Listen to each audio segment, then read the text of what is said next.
On va commencer. Éternel Tu Dieu, demandes la miséricorde pour tout le monde. nous te rendons toute la gloire au nom de Jésus-Christ, notre Seigneur. Ce soir, Père, tu nous permets de nous réunir encore comme d'habitude sur cette plateforme pour nous parler, pour nous instruire en ce qui concerne ta parole. C'est elle qui est pour nous un guide qui nous conduit dans ta volonté et qui nous prépare à ton avènement. Nous te rendons toute la gloire et c'est là au nom de Jésus. Que cette parole puisse nous instruire encore plus que nous ne le sommes déjà. Qu'elle puisse nous donner encore plus de sagesse et d'intelligence, afin que cela, ô Père éternel, nous aide à être des lumières dans ce monde, ce qui éclaire et qui inspire les autres à être attirés par toi, Jésus. Sois donc béni, sois glorifié, dans le nom de Jésus-Christ. Amen. Amen. Amen. Notre thème reste le même. Revêtir toutes les armes de Dieu. Revêtir toutes les armes de Dieu qui nous vient toujours du livre d'Éphésiens, chapitre 6, au verset 10 à 20. Nous allons refaire la lecture. Je vais faire la lecture pour une première introduction. Je fais la lecture. Écoutons. Il est écrit, « Au reste, fortifiez-vous dans le Seigneur et par sa force souveraine, revêtez-vous de toutes les armes de Dieu afin de pouvoir tenir ferme contre les manœuvres du diable. Car nous n'avons pas à lutter contre la chair et le sang, mais contre les principautés, contre les pouvoirs, contre les dominations des ténèbres d'ici-bas, contre les esprits du mal dans les lieux célestes. C'est pourquoi, prenez toutes les armes de Dieu, afin de pouvoir résister dans les mauvais jours et tenir ferme après avoir tout surmonté. Tenez donc ferme. Ayez à vos reins la vérité pour ceinture. Revêtez la cuirasse de la justice. Mettez pour chaussures à vos pieds les bonnes dispositions que donne l'évangile de paix. Prenez en toutes circonstances le bouclier de la foi avec lequel vous pourrez éteindre tous les traits enflammés du malin. Prenez aussi le casque du salut et l'épée de l'esprit qui est la parole de Dieu. Priez en tout temps par l'esprit. Priez en tout temps par l'esprit avec toutes sortes de prières et de supplications. Veillez-y avec une entière persévérance. Priez pour tous les saints. Et aussi pour moi, que la parole, quand j'ouvre la bouche, me soit donnée pour faire connaître avec hardiesse le mystère de l'Évangile, pour lequel je suis ambassadeur dans les chaînes, et que j'en parle ardemment comme je dois en parler. Voici la parole que le Saint-Esprit nous a donnée à travers les écrits de l'apôtre Paul. Il nous dit ici de revêtir toutes les armes de Dieu. Et la semaine dernière, nous avons parlé de comment est-ce que, déjà, ce que c'est que revêtir toutes les armes de Dieu. Donc, revêtir toutes les armes de Dieu est le fait d'avoir en soi des aptitudes, des dispositions qui permettent aux chrétiens que nous sommes d'être fortifiés dans notre foi et de parvenir à la sainteté en résistant au péché et en devenant le plus que vainqueur du mal. Donc, la parole de Dieu est donc ce qui permet aux croyants que nous sommes. Donc, c'est cette parole de Dieu qui permet aux croyants d'obtenir les armes spirituelles de Dieu. Et le Saint-Esprit enseigne donc le croyant comment se servir de ces armes spirituelles. Cela veut dire que le Saint-Esprit lui enseigne l'obéissance, parce que pour se servir d'une arme spirituelle, c'est savoir obéir. C'est la parole qui est une arme.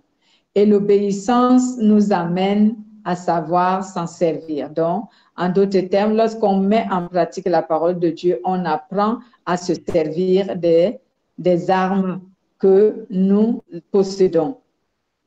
Si je peux expliquer cela en d'autres termes, la parole de Dieu étant une arme et l'obéissance à Dieu, à cette parole, étant une méthode qui nous permet de savoir utiliser la parole de Dieu en tant qu'une arme. Donc, enfin, lorsque le Saint-Esprit enseigne aux chrétiens comment se servir de ces armes, c'est pour qu'ils arrivent à persévérer et à tenir ferme, à résister aux manœuvres du diable. C'est pour cela que le Saint-Esprit nous enseigne comment se servir des armes. Cela veut dire comment parvenir à obéir à Dieu afin de résister aux manœuvres du diable. Donc, l'obéissance à la parole de Dieu est une arme puissante, est une méthode d'exercer son arme, ses armes, qui permet ici de savoir marcher. Si je peux m'exprimer d'une autre manière, l'obéissance à la parole de Dieu est la mise en pratique ou encore l'exercice d'une arme spirituelle qui permet ou encore qui met en marche la puissance de Dieu. Donc, l'obéissance est donc cette énergie, cette puissance qui met en marche la puissance de Dieu.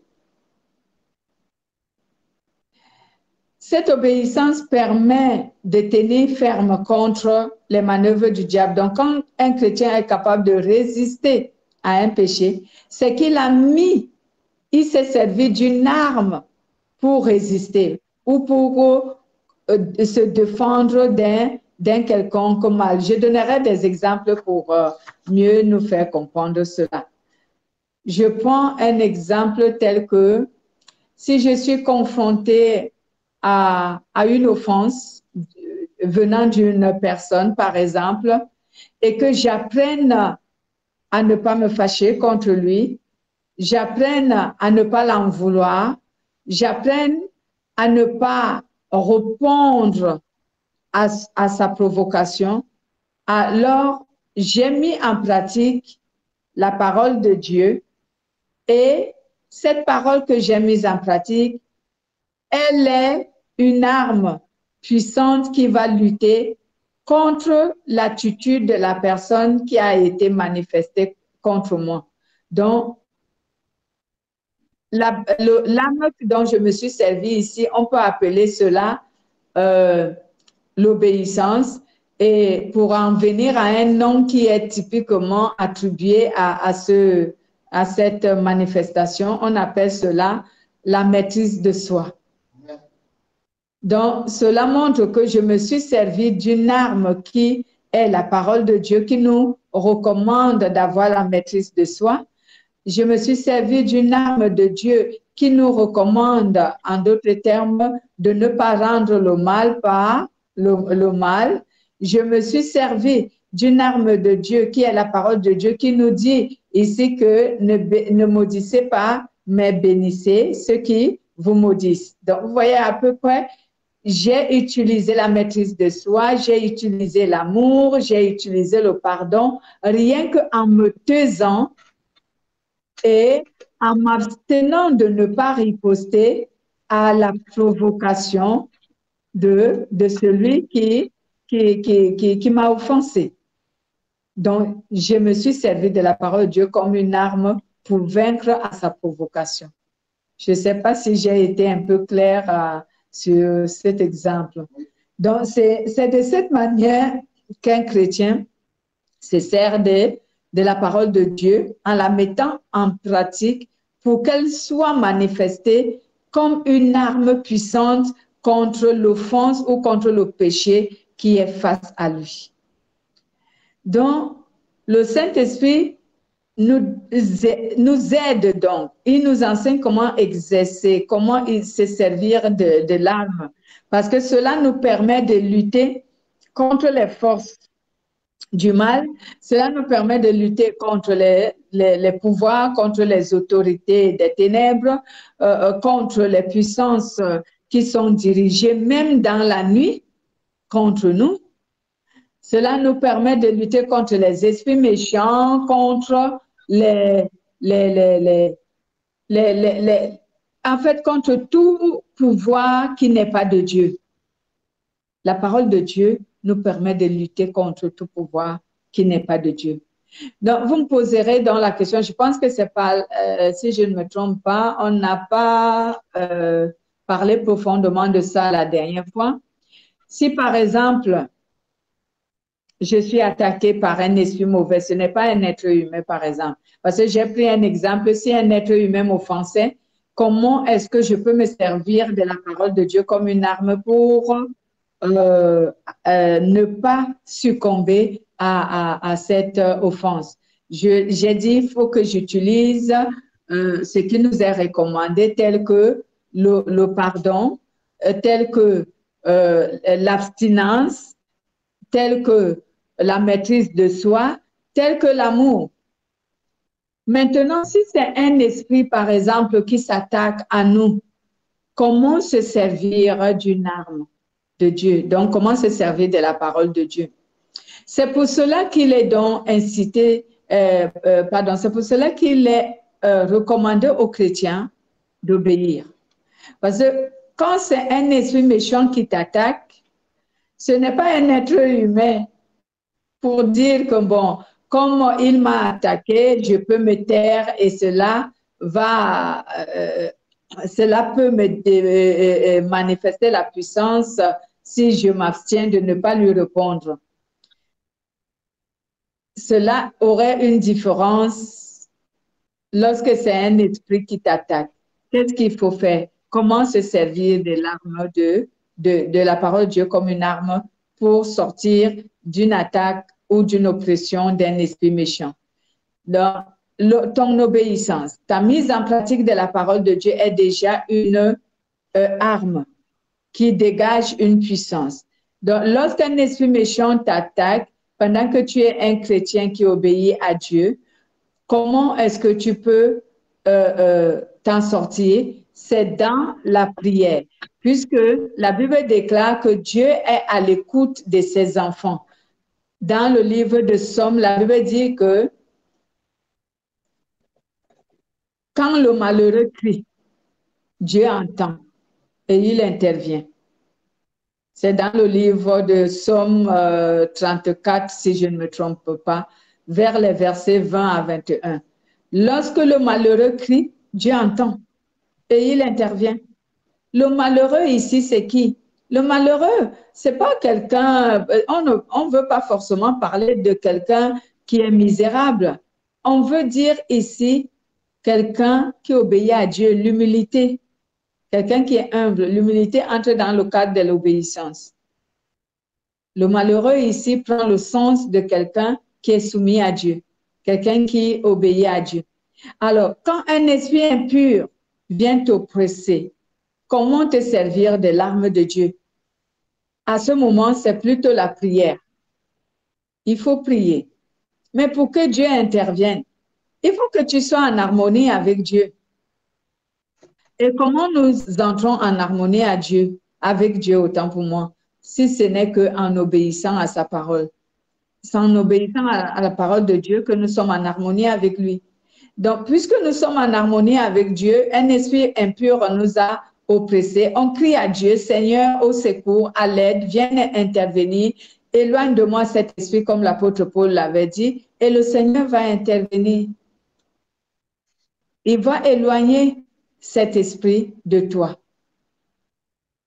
Sauf s'il a un autre plan pour l'apôtre Paul. Lorsqu'il dit dans le livre de Corinthiens, je crois, 2 Corinthiens, qu'il a imploré le Seigneur 3 fois pour qu'il lui délivre de cet ange démoniaque que Satan l'a envoyé. Mais Dieu lui a dit, ma grâce te suffit. Et lui-même, il a dit pourquoi Dieu ne lui a pas délivré de cet esprit. C'était pour qu'il ne s'enfle pas d'orgueil.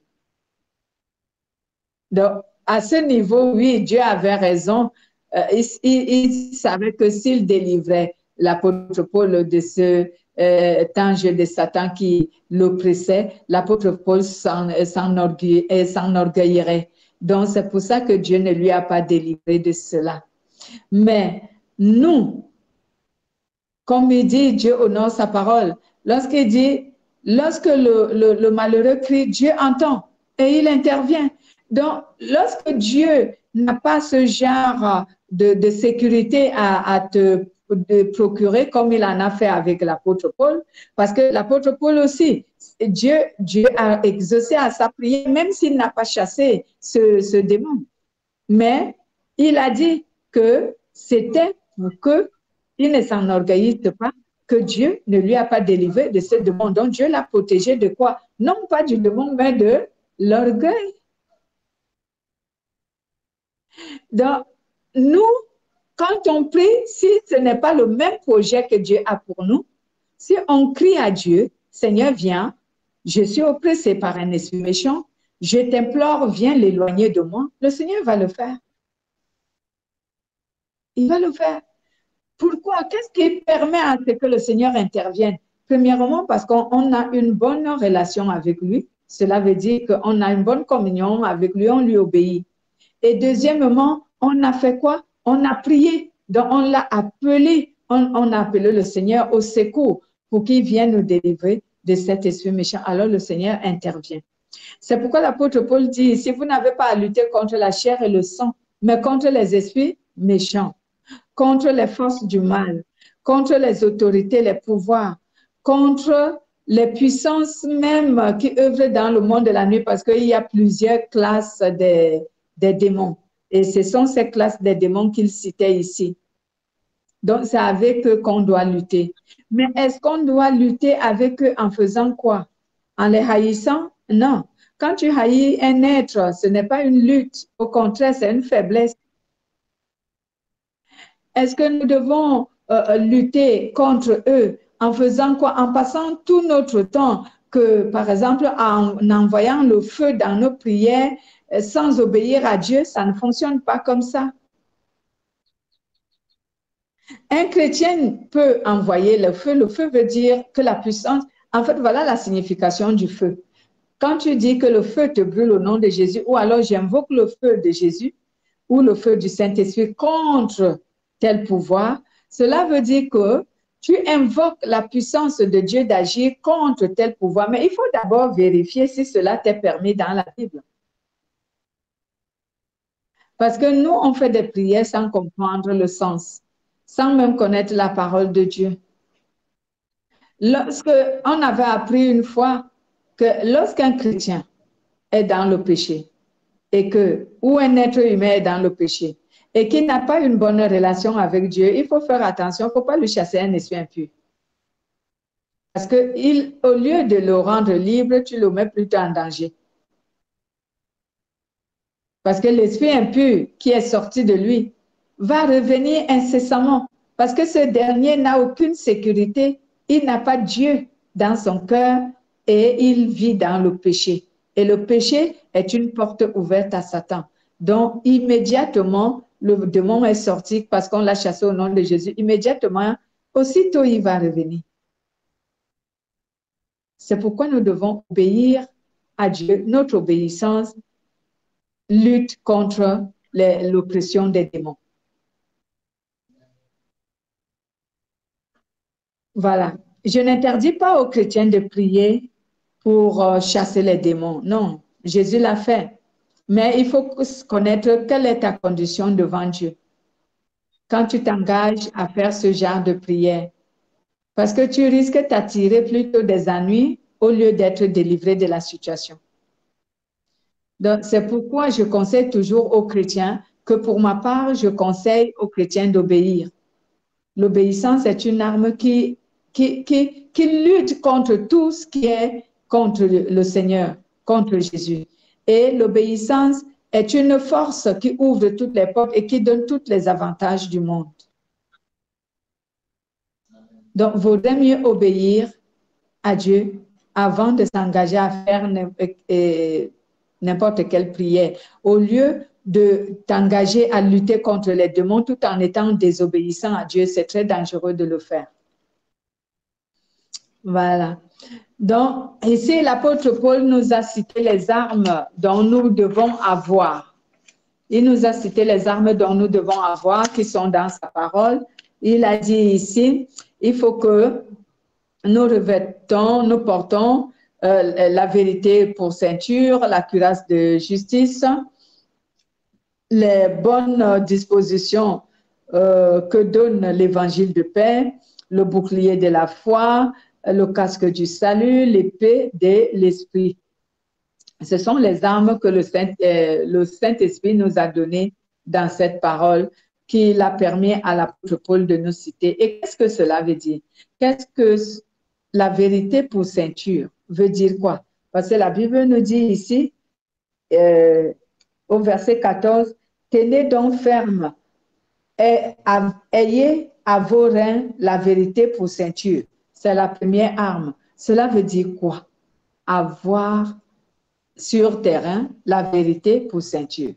En fait, cela veut dire vivre dans la crainte de Dieu et ne pas se laisser corrompre par le mal. Lorsqu'on dit, il faut que tu te ceins sur terrain de la vérité comme étant une ceinture. Déjà, c'est comme Jésus prend toujours des exemples des choses naturelles. Il a dit, la vérité doit être en toi comme quelqu'un qui a mis une ceinture. La ceinture sert à quoi? Souvent. À tenir. À tenir, exact. La ceinture sert à tenir le vêtement que tu portes, afin que ta nudité ne soit pas découverte.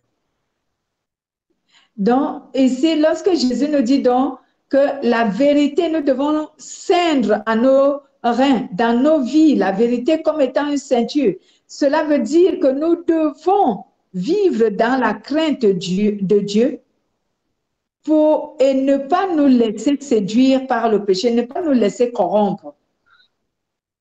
Parce que quelqu'un qui vit dans la vérité ne se laisse pas corrompre par le mal.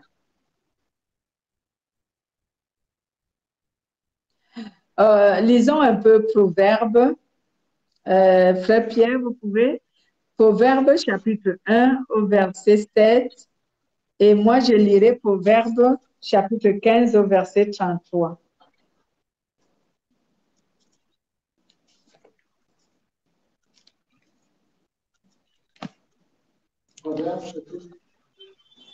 Proverbes chapitre 1, excusez-moi, Proverbes chapitre 1, verset 7. Un autre Proverbe chapitre 15 au verset 33. OK. La crainte de l'Éternel est le commencement de la science. Les insensés méprisent la sagesse et l'instruction. Voilà. La crainte de l'Éternel est le commencement de la science, de la sagesse. Donc, quand quelqu'un craint Dieu, il est sage et il vit dans la vérité. Et celui qui craint Dieu évite de se faire compromettre par le péché. On lit maintenant chapitre 15 au verset 33 qui dit « La crainte de l'Éternel enseigne la sagesse et l'humilité précède la gloire. Amen. Donc ici, la crainte de l'Éternel enseigne la sagesse. L'humilité précède la gloire. Cela veut dire que l'humilité précède le triomphe. Donc, quand tu as l'humilité, c'est que tu obéis à Dieu. Et tu vas toujours triompher.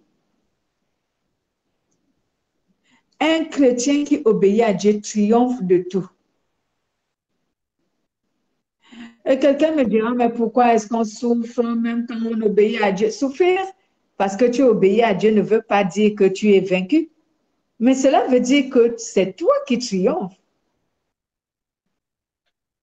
Parce que nous interprétons souvent mal les situations que nous vivons en tant que chrétiens. Parce que lorsque tu es chrétien et tu souffres, on va te dire que, oh non, toi, c'est pas normal. Tu souffres en tant que chrétien. Est-ce que ton christianisme est vrai? Non. Il faut examiner ton christianisme. Mais non. Lorsqu'on souffre en tant qu'enfant de Dieu, on est plutôt des vainqueurs et non des vaincus. Parce qu'il y a un temps, comme disait Ecclésiaste, il y a un temps pour tout, hein? Il y a un temps pour souffrir et il y a un temps pour sortir de cette souffrance. Donc, en tant que chrétien, on a une période noire qui nous assainit souvent, au point où l'ennemi te fait croire que vraiment, tu n'es pas... Dieu t'a oublié, par exemple.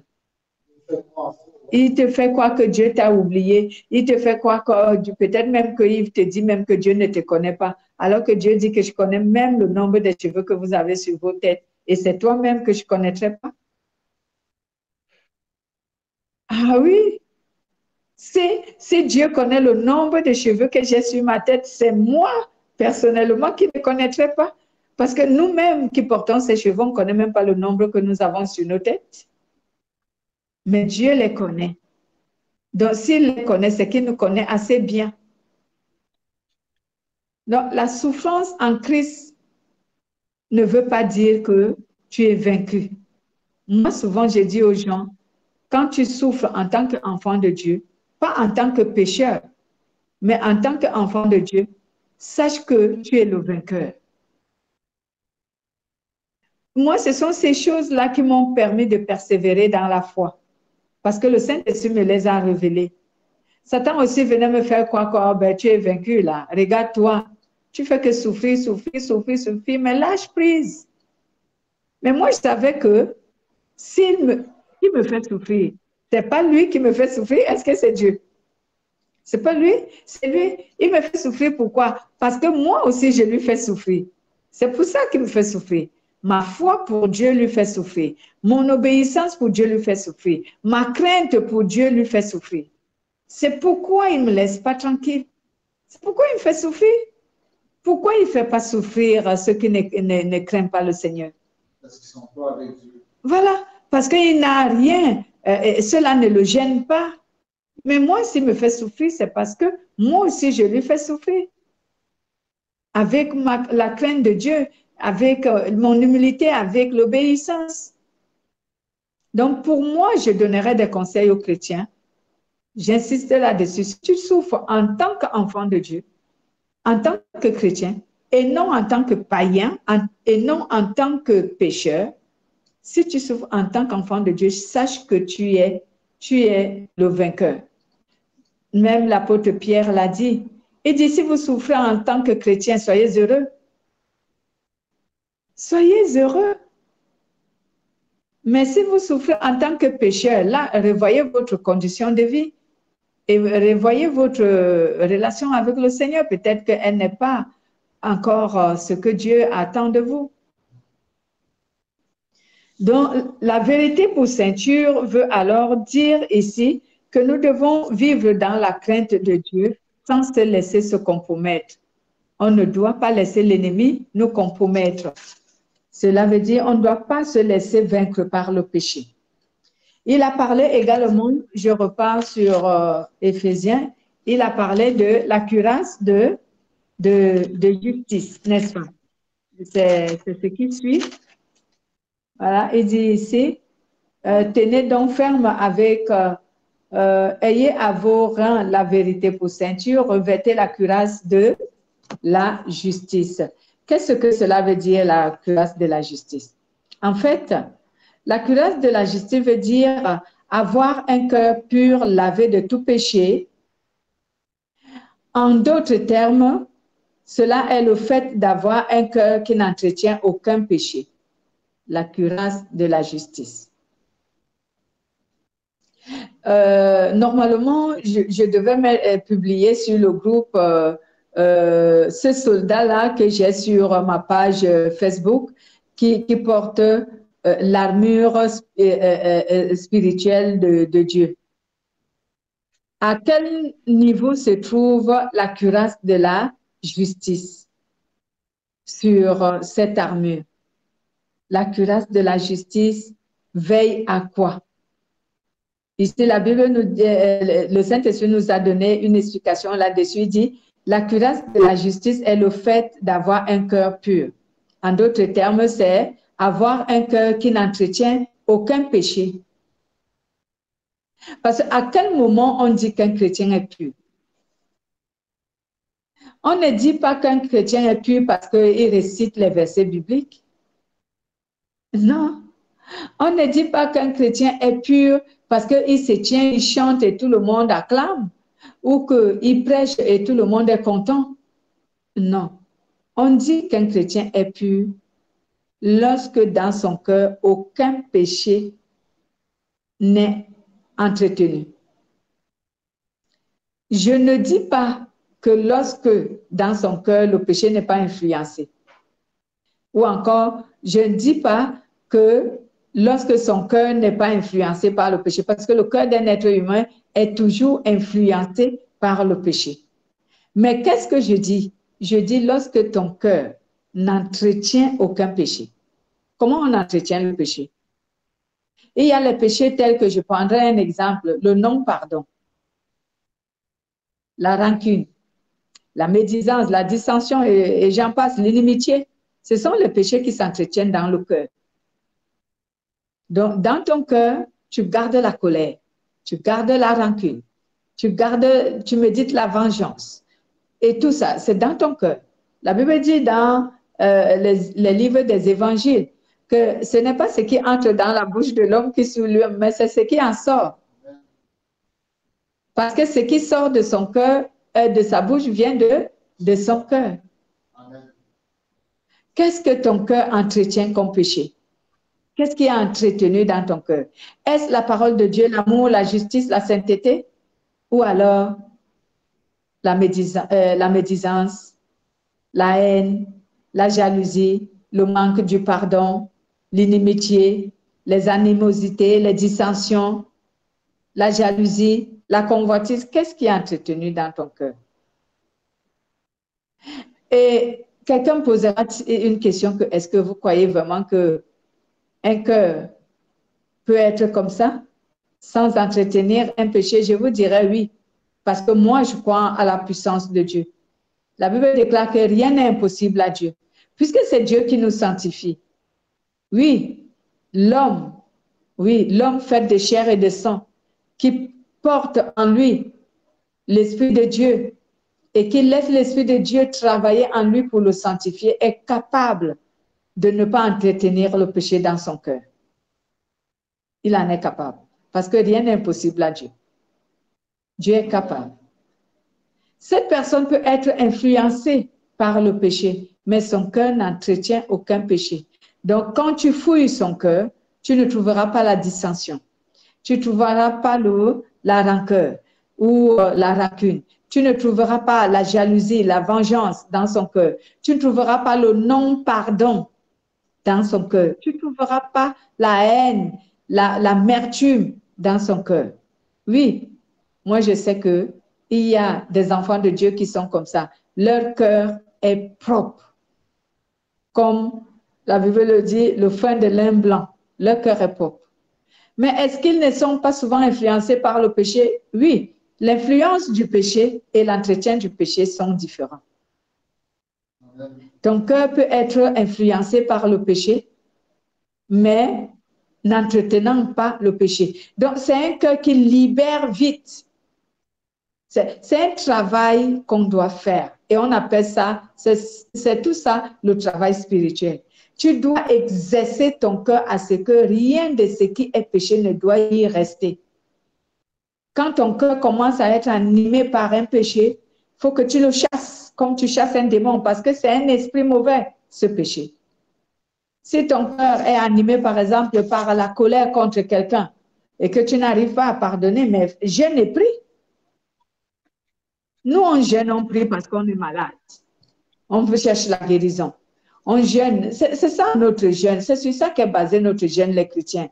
On jeûne, on prie parce qu'on veut que Dieu nous donne le travail, le voyage, le mari, l'argent. Non. Ce pourquoi on devrait jeûner doit être vraiment spirituel. La Bible déclare dans le livre de Colossiens, chapitre 3, à partir du verset 1, la Bible dit que cherchez les choses qui sont en haut et non ceux qui sont en bas. Les choses qui sont en haut et non celles qui sont en bas. Donc, lorsque tu as un péché qui veut compromettre ta relation avec Dieu, jeûne et prie et dis à Dieu, je ne veux pas de ce péché dans mon cœur. Je veux que tu retires de mon cœur ce péché. Mon cœur ne doit entretenir aucun péché. Ce péché doit sortir de mon cœur. Fais-le sortir. Et le Seigneur, qui adore d'ailleurs ce genre de prière, va le faire. Il va faire dégager ce péché. Et c'est un travail. Tu dois travailler là-dessus. Toi-même également, tu dois faire en sorte qu'à chaque fois que ce péché veut venir s'installer dans ton cœur, la haine ou le manque du pardon, tu diras à ce péché, non, je ne veux pas que tu demeures dans mon cœur. Je refuse de garder la colère contre cette personne, peu importe le mal qu'elle m'a fait. Oui, j'ai été blessée, mais ma blessure est guérie parce que Jésus et son esprit guérit mes blessures. Donc, tu rejettes les propositions que Satan te fait parce que il nous en fait beaucoup lorsque nous sommes confrontés à un péché. Il nous fait, c'est ce qu'on appelle souvent le raisonnement. Ce sont les propositions de Satan. Les raisonnements sont des propositions que Satan a fait aux hommes pour les empêcher de faire la volonté de Dieu. Quelqu'un t'a offensé, la Bible te dit pardonne-lui, et Satan te dit non, tu ne vois pas qu'il n'avait pas raison. De toute cette histoire, c'est toi qui as raison. Donc, il ne faut pas lui pardonner. Et d'ailleurs, s'il ne vient pas te demander pardon, ne pardonne pas. Vous voyez? Il y a beaucoup de propositions qu'il nous fait. Et c'est ça qu'on appelle le raisonnement. Quand tu commences à raisonner mal face à une situation qui te soumet au péché, sache que ce sont des propositions que Satan est en train de mettre en toi. Chasse-les. Chasse-les de ton cœur. Donc, contre le péché, nous devons vraiment lutter, jeûner et prier. Moi, j'ai beaucoup jeûné et prié dans ma vie, pas contre les démons, mais contre le péché. Chaque fois que j'avais un péché qui m'influençait, au point où j'ai du mal à le résister, je décrétais un jeûne et prière pour demander à Dieu de m'aider. Et je pense que c'est pour ça que Satan ne m'aime pas beaucoup.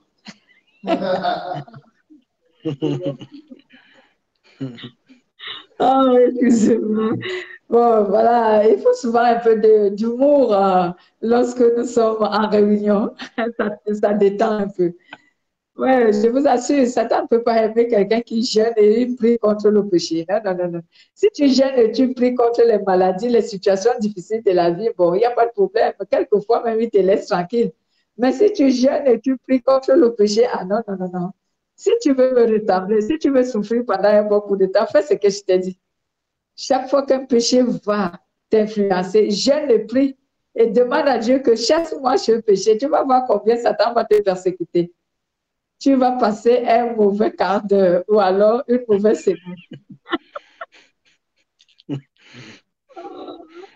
C'est ça. Mais fin de compte, je te garantis, hein, tu auras la victoire. Ne vois pas le feu de paille qui brûle là parce que tu souffres. C'est toi qui deviendras le vainqueur. Amen.